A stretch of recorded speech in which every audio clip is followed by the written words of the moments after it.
First ever factory outlet Mukunda jewelleries Kukatpally, Khammam, Kothapet, Somajiguda, Hanamkonda and Suchitra. నమస్తే రమగారు. నమస్తే చే రమగారు, కర్మానుసారం మనం ఏది అనుభవించాలంటే అది అనుభవించి తీరాల్సింది, మంచి అయినా చెడైనా అనుకుంటాం కదా.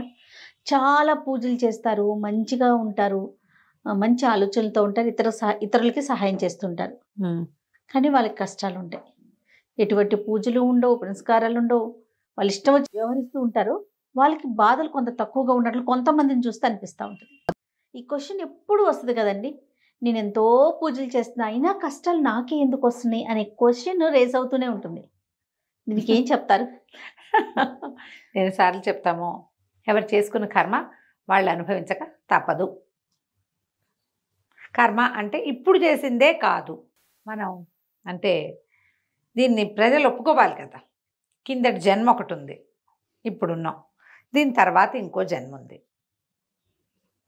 ఎప్పుడు కూడా కిందటి జన్మలో మనం చేసిన పాపాలు తాలూకు ఫలితాన్ని మనం నరకంలోకి వెళ్ళి మన ప్రేత శరీరం అక్కడ అనుభవించినప్పటికీ రుణశేషాలు, కర్మశేషం, రుణశేషం దాన్ని మనం ఇప్పుడు అనుభవించవలసే వస్తుంది.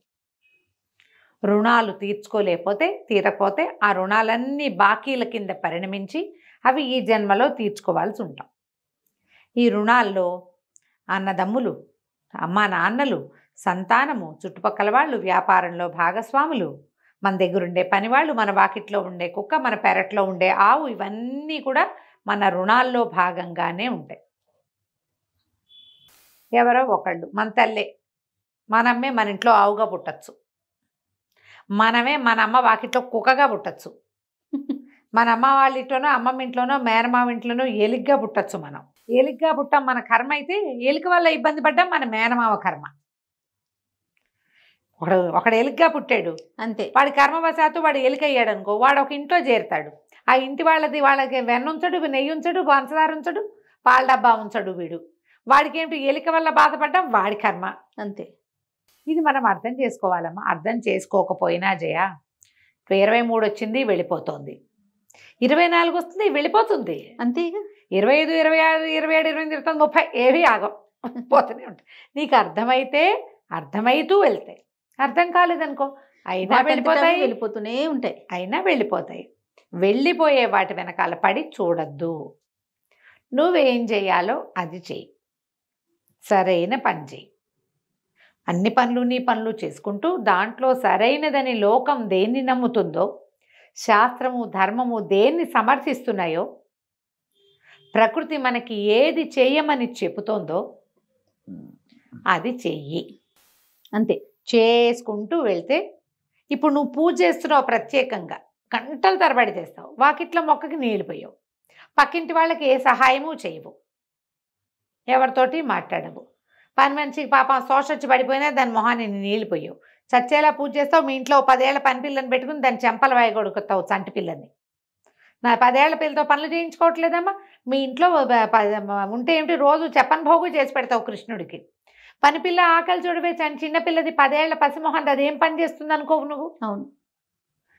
నేను పూజలు చేస్తున్నా అంటే నువ్వు చేసే అకార్యాలు ఉన్నాయి చూడు, దుష్కార్యాలు ఏమంటారు, దుష్ట కర్మలు చేయకూడనివి, అవి నువ్వు చేస్తూ ఉంటావు.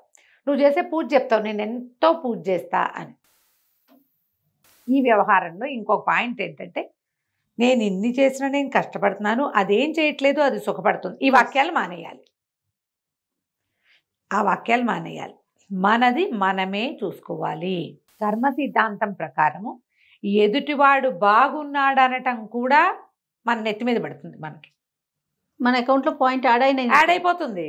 మనం అనుభవించాల్సిన ఇంకొక బరువు మన నెత్తి మీద పడిపోతుంది. వీళ్ళు ఒట్టి పాపిష్టి వాళ్ళు, ఆయన ఏమంటారు, సరే రకరకాల బూతులు వస్తాయనుకో, అలాంటివేవో అని. అయినా వాళ్ళ ఇంట్లో డబ్బు ఉంది, వాళ్ళ ఆవిడికి బోల్డన్ నగలున్నాయి, వాళ్ళ పిల్లలు టింగురంగా మన ఉన్నారు, వాళ్ళ కార్లు ఉన్నాయి, వాళ్ళ ఇంట్లో కుక్కలున్నాయి, పని వాళ్ళు ఉన్నారు, బాగుంది. సుఖం ఉందో లేదో నువ్వు ఏనాడైనా చూసావా? నీకేం తెలుసు, వాళ్ళ కారు వాళ్ళ ఇది తెలుసు. ఆవిడకి ఏ చెప్పుకోలేని జబ్బు ఉందో, ఆయనకి ఏ చెప్పుకోలేని సమస్య ఉందో, ఆ పిల్లలతో వాళ్ళు ఏం పడుతున్నారో, వాళ్ళ ఇంట్లో వాళ్ళు ఏం మనల గుంతాలు పడుతున్నారో, భార్యాభర్తకి అసలు సంబంధం ఉందో లేదో, ఆయనకి ఇంకెవరితోటైనా ఉందేమో, ఆవిడేం ఊడపడుస్తుందో మనకు తెలియదు.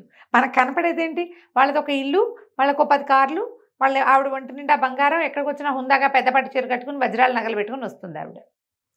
ఆవిడ అనుభవించే హింస ఏమిటో మనకు తెలియదు. వాళ్ళు బాగున్నారని నువ్వు ఎట్లా చెప్తావు? వాళ్ళు ఏమనుకుంటారు? హాయిగా ఉన్నారు, చిన్న ఇల్లు, మన కొంపలాగా ఇంత పెద్ద ఇల్లు, డబ్బును వాళ్ళ కష్టాలు ఏమీ వీళ్ళకి లేవు, హాయిగా ఉన్నారు, చక్కగా సింపుల్గా కాటన్ చీర కట్టుకుని నేను సుఖంగా ఉంది, చీర మేలైపోతున్నాను అనుకుంటానేమో ఆవిడే. అనుకోవచ్చుగా. అంతేగా. బాగా చెప్పారు రమ్మ గారు. అనుకోవచ్చు కదా. నేను మనం చూడు కొన్ని ఫంక్షన్లకి కాటన్ చీర కట్టుకెళ్తామా, మనం అనుకో వాళ్ళు అంత గ్రాండ్గా కట్టుకున్నారు, ఏమిటో కాటన్ చీర కట్టుకొచ్చుకున్నాం మనం అంటాం. అదేవతో మన ఆడపడుచు పెనుమావ గారు కూతురు ఒక చిటిపిల్లి వస్తుంది మన దగ్గరికి, అబ్బా ఎంత హాయిగా ఉందో కాటన్ చీర, ఈ ముష్టి చీరలు కట్టుకోలేక చస్తున్నామంటుంది. అంతే. అప్పుడు మనకేమనిపిస్తుంది? అబ్బా భలే మంచి పని చేశాను అనిపిస్తుంది. ఆ ఏసీ హాల్లో ఏసీ పోయింది సడన్గా, మనం సింపుల్గా నల్లపూసల గొలుసు 3 జతల గాజులతోటే వెళ్ళాము అక్కడికి, హాయిగా ఆ నగలు వేసుకున్న వాళ్ళంతా చెమటలతో అబ్బా సుఖంగా ఉంది, ఈ వస్తువు తీసి ఎక్కడ పెట్టలేము, సెక్యూరిటీ గోల, మెళ్ళ ఉంచుకోలేసి వస్తున్నాం, చెమట పోస్తుందని అంటారా? అప్పుడు నీకేమనిపిస్తుంది? ప్రశాంతత ఉంటుంది. అది తర్వాత వాళ్ళ నగల మీద మన విలువంతా పోతుంది. ఎప్పుడు కూడా ఎదుటి వాళ్ళు బాగున్నారని, వాళ్ళు ఏమీ చెయ్యట్లేదు, నేను ఎప్పుడైతే పూజ నేను చేస్తున్నాను అని నువ్వు అనుకున్నావో ఇక నీ అకౌంట్లో పూజ లేదు. అంతే అంతే. పూజ నన్ను ఉద్ధరించడానికి చేస్తున్నావు, నువ్వు అన్నం తింటల్లా, నువ్వు గాలి పీల్చట్లా, నువ్వు పూజ చేస్తున్నావు. ఈ 3 సమానం అమ్మ, అర్థం చేసుకోండి ఆ మాట.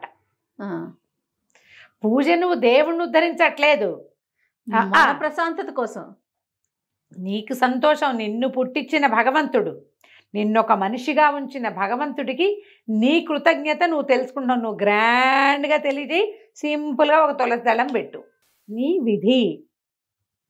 నువ్వు బతికున్నావు, గాలి పీలుస్తావు, బతికున్నావు, పూజ చేస్తున్నావు, అంతే, 2 సమానం. బా ఇంకేం లేదు అందులో. నువ్వు చేసే గ్రాండియర్ ఉంది చూడు, అదేమిటో వెండి విగ్రహాలు పెట్టి, బంగారు గంటలు పెట్టి, బంగారు దీపారాధన కుందులు పెట్టుకుని, ఇంత పెద్ద పెద్ద కుందు, ఇంత కుందు పెట్టినా, చిట్టి మట్టి ప్రమిద పెట్టినా భగవంతుడికి ఒకటేనమ్మా. ఆయనకేం అక్కర్లేదు, ఆయనకు కావాల్సిందల్లా శ్రద్ధ, నీది బుద్ధి, శ్రద్ధ, నీ శ్రద్ధ. నిన్ను అది చూస్తాడు. నువ్వు వెండి దాంట్లో పెట్టినా, బంగారు ప్లాట్ఫామ్లో పెట్టినా, పెద్ద మండపం చేసిన, అవన్నీ నీ తృప్తి కోసం నువ్వు చేసుకునేవి. నేను ఇంత పూజ చేస్తున్నాను, నేను ఇన్ని పూజలు చేస్తున్నాను అన్నావా, నీ ఇన్ని మొత్తం 0 కింద కొట్టివేయబడుతుంది. దేవుడా ఇవాళ నేను ఇంత బాగా నీకోసం సంతోషంగా చేసుకోగలిగాను, నాకు బాగుందని నువ్వు ఆయనకు చెప్పుకో. నాకు చెప్పే ప్రయోజనం ఉంది, లోకానికి చెప్పేవా పోయిందే, నువ్వు దేవుడికి చెప్తే ఉంటుంది. అది మనం గుర్తించాలి, అది తెలుసుకోండి అమ్మా. మీరు ఈ పిండి ప్రమిదలు, దాని మీద ముగ్గేయాలి, దాని కింద బియ్యం పోయాలి, ఏమీ లేవమ్మా. ఏది చేతొస్తే అది సన్నిధిలో దీపం, ఫలానా దేవాలయంలో దీపం, ఎంత కుదిరితే అంత పెట్టుకోండి, ఎంత చేయగలిగితే ఎంత. చెప్తున్నా కదా, వెండి ప్రమిద పెట్టిన వాడికి లభించిన ఫలితమే మట్టిది కాదు. ఇవాళ రేపు ఆవు పేడతో చేసిన చిన్న చిన్న ప్రమిద లభిస్తుంది. మట్టి ప్రమిద, ఆకులో, దొన్నెలో ఏదైనా ఒకటే ఫలితాన్ని ఇస్తుంది. దీపారాధన, దీపంతో భగవంతుడిని, ఆ పరజ్యోతిని దీపజ్యోతితోటి ఆరాధించడం. ఈ చేసాం, చెందాం, ఈ భావాలు మానేసేయాలి. వాళ్ళంతా ఏం చేయట్లేదు, వాళ్ళు సుఖపడుతున్నారు, నేను ఎన్ని చేసినా నేను కష్టపడుతున్నానంటే, అమ్మ ఈ లోకంలోకి ప్రతివాడు వాడి సద్దిమూటలు మోసుకొచ్చుకుంటారు. వేడన్నం అయితే పంచు తినగలం, సద్దన్నం ఎవరితో పంచుకుంటామమ్మా చెప్పు? మన సర్ది మనమే తినాలి కదా, మనది మనమే మోసుకోవాలి కదా. మళ్ళీ ఇలాంటి మాటలు మాట్లాడి కొత్త సర్దిని రెడీ చేసుకుంటున్నాం. మళ్ళీ భవిష్యత్తు రాబోయే పుటకలన్నిటికీ ఈ మూటలు మోసుకెళ్తాం మనం. ఆ ఉన్న మూటకి ఇంకొంచెం యాడ్. ఏదైనా కష్టం వస్తే భగవత్ సహాయంతో కష్టాన్ని దాటాలి, నిందించకూడదు. నిందిస్తే అది మళ్ళీ యాడ్ అయిపోయిందిగా. కాంప్లికేటెడ్ కదా ఇది చాలా. రమ్మగారు నాకు ఒక్కొక్కసారి అనిపిస్తుంది, రమ్మగారు మీరు చెప్తా ఉంటారు కదా, మంచి చేస్తే స్వర్గంకి వెళ్తాం, చెడు చేస్తే నరకంలో శిక్షలు అనుభవిస్తాం. కానీ ఇప్పుడు మనకి ఆల్రెడీ అనుభవించి ఉంటాం, అది మంచో చెడో, స్వర్గమో నరకమో ఫేస్ చేస్తుంటాం కదా, మనకు తెలియదు కదా ఆ ఫీలు. నిజంగా నరకంలో ఎలాంటి కష్టాలు ఉంటాయో మనిషి జన్మలో తెలిస్తే గనక, ఇప్పుడు అమ్మో ఆ రోజు నేను అన్ని దెబ్బలు తిన్నాను, లేకపోతే నూనెలో వేయించారు ఫర్ ఎగ్జాంపుల్, ఆ బాధ తెలిస్తే ఈ జన్మలో తప్పులు చేయమేమో అనిపిస్తుంది. అంటే వేయిస్తారు అని తెలుసు మనకి, ఏంటి వేయిస్తే ఎలా ఉంటుందో తెలియదు కదా. అవి తెలిస్తే ఈ జన్మలో సర్ది ఉండదేమో అనిపిస్తుంది రమ్మగారు. అవును కదా. కానీ అది తెలియచేయరు కదా, మనం మర్చిపోతాం. అసలు మంచి తెలీదు, చెడు తెలీదు. చెడు తెలియదు. కాకపోతే అప్పుడప్పుడు మనకి ఎప్పుడు తెలుస్తుందంటే ఏదో పెద్ద ఇబ్బంది, ఏ జన్మలో ఏ పాపం చేశానో ఇలా అయింది అనిపిస్తుంది. ఖచ్చితంగా ఇది మనం ఇప్పుడు చేసింది కాదు అని మనకి చాలాసార్లు అర్థం అవుతుంది. గుర్తు చేసుకోండి ప్రతి వాళ్ళు. ఏదో ఒక సర్టెన్ ప్రాబ్లం, ఒక సమస్య, మనది ఏ తప్పు లేదు, కానీ మన నెత్తి మీద బండ పడిపోతూ ఉంటుంది రమ్మగారు. ఈ బండ ఎక్కడి నుంచి వచ్చి పడింది? మన ప్రమేయం లేకుండా మన జీవితాల్లోకి ఇలాంటి ఒక తుఫాను ఎలా వచ్చేసింది? మనకి తెలిసి మనం ఎవ్వడికి ఓ రూపాయి అప్పు ఉండము, ఒక రూపాయి మోసం చేయము, ఒక చెడ్డ మాట అని ఉండము. ఎవరికైనా వీలైతే ఏదో కొంచెం చిన్నదో పొన్నదో చేతనైంది సాయమే చేస్తూ ఉంటాం. అలాంటి వాళ్ళకు కూడా జీవితాల్లో బండలు పడవా? పడతాయి. ఎవరి జీవితం ఏది లేకుండా వెళ్తుంది. ఏ ప్రాబ్లము లేని వాళ్ళకి అనారోగ్యము, పిల్లలు సరిగ్గా పుట్టకపోవటం, పిల్లలే పుట్టకపోవటం, పుట్టిన పిల్లలు సరిగ్గా ఉండకపోవటం, సరిగ్గా ఉన్న పిల్లలు పెద్దవాళ్ళు కాకుండానే వెళ్ళిపోవటం, అన్నీ బాగుంటే వాడికి చదువు రాకపోవటం, వాడికి ఏదో దుర్వ్యసనాలు ఉండటం, మగుళ్ళకి ఏదో దుర్వ్యసనాలు, ఆడవాళ్ళకి జబ్బులు, ఏవో లేకుండా ఎవరైనా ఉంటారామా? మరణాలు, సమీపంలో మరణాలు, చుట్టుపక్కల ఇళ్లలో మరణాలు, తట్టుకోలేని తనం. ఇవన్నీ ఏం చేయాలి? మనం వీటిని తట్టుకుంటూ ముందుకెళ్ళాలి. దీనికి మనకి తోడేమిటి? ఈ సముద్రాన్ని, సంసార సాగరాన్ని దాటడానికి ఆయన భగవంతుడు ఒక చిన్న నావ, పరమాత్మ. ఆ భగవంతుడి సహాయంతో మనం ముందుకెళ్ళిపోవాలి. భవాబ్దిని దాటడానికి లక్ష్మీ కరావలంబ స్తోత్రంలో చెప్తారు, భవాబ్ది పోత అని. ఈ భవము అనే ఈ సంసారం అనే సాగరంలో ఒక చిన్న నావ నువ్వు. పోతము అంటే నావ. సంసార సాగరాన్ని ఈదాలంటే మనకి ఎవరిదైనా సహాయం కావాలి. మనుషులు అన్నప్పుడు రారమ్మా, దేవుడు నువ్వు ఎప్పుడు తలుచుకుంటే అప్పుడు ఉంటాడు. ఆయన ఉన్నాడని నీకు తెలుస్తుంది, చాలాసార్లు కనపడలేదు అనిపిస్తుంది. కానీ ఎప్పుడో ఒకప్పుడు ప్రతి వాళ్ళు తమ జీవితంలో తుఫాన్ ఎదుర్కొన్నట్టుగానే భగవంతుణ్ణి స్పర్శిస్తారా, స్పర్శించరా? దేవుడా ఈ బాధ పడలేని అనుకుంటాం. ఆ బాధ తీరినాడు అది దేవుడే చేశాడని మనం అనుకుంటున్నామా? అనుకోవాలి. భగవంతుడిలాగా వచ్చాడు, దేవుడిలాగా వచ్చాడు, దైవం మానుష రూపేణ అలా చెప్పుకుంటాం. అవును, అదే కదా. నువ్వు పట్టుకో, సహాయం చేస్తాడు. నువ్వు పట్టుకోలేదు, ఈదుకో, ఇస్తూ ఉండు, ఈదుకుంటూ ఉంటావు. ఎప్పటికి నువ్వు తీరం చేరాలని మనం ఇక్కడ రాసుకొచ్చామో అక్కడికి తీరం చేరుతావు. ఈ తీరం చేరే సమయంలో ఏదైనా ఒక భగవన్నామమో భగవత్ సహాయమో తీసుకుంటే మనకి కనపడని, మనని నడిపించే ప్రచోదన శక్తి ఏదైతే ఉందో అది మనతోటే ఉంటుంది. అది మన కర్మబంధాల కంటే బలమైంది. మనం ఆయన్ని పట్టుకుంటే ఈ కర్మలు పెద్దది అట్లా అట్లా అట్లా అట్లా చిన్నదైపోతుంది. లేదా ఈ పెద్దదాన్ని మోసే ధైర్యము, శక్తి మనకు వస్తాయి. ఇది తప్పదమ్మా, దీంట్లోంచి బయటపడలేకపోతాము. మీరు ఇప్పుడు నేను చెప్పినవన్నీ మీ అందరికీ తెలుసు. కానీ ఏదైనా కష్టం రాగానే మనం దేవుణ్ణి నిందిస్తాం,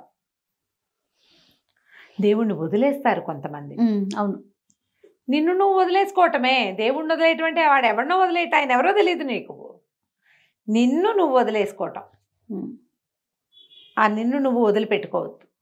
నిన్ను నువ్వు పట్టుకోవాలంటే భగవంతుణ్ణి పట్టుకోవాలి. పట్టుకుని కర్మల్లోంచి మనం బయటపడగలుగుతాం. ఒకేసారి కనిపించదు, చాలా కొద్దిసార్లు మనకి చటుక్కున మీదకి వచ్చిన స్కైలాబ్ పక్కే తప్పిపోతుంది. చాలా కొద్దిసార్లు, మిగిలిన సార్లు అది మన దున్నేసి వెళ్ళిపోతుంది. మనం మళ్ళీ ఇదంతా సమీకరించుకుని మన సర్వశక్తులు ఒక దరి చేర్చుకోవడానికి మనకు సమయం పడుతుంది. ఆ సమయంలో మన వెనకాలన్న అదృశ్య శక్తికి దండం పెట్టుకుంటూ ఆయన సహాయాన్ని అర్థిస్తూ ముందుకెళ్ళిపోవాలి. కర్మలు తప్పవు, కర్మని అనుభవించడం కూడా తప్పనే తప్పదు. రైట్. నమస్తే. నమస్తే.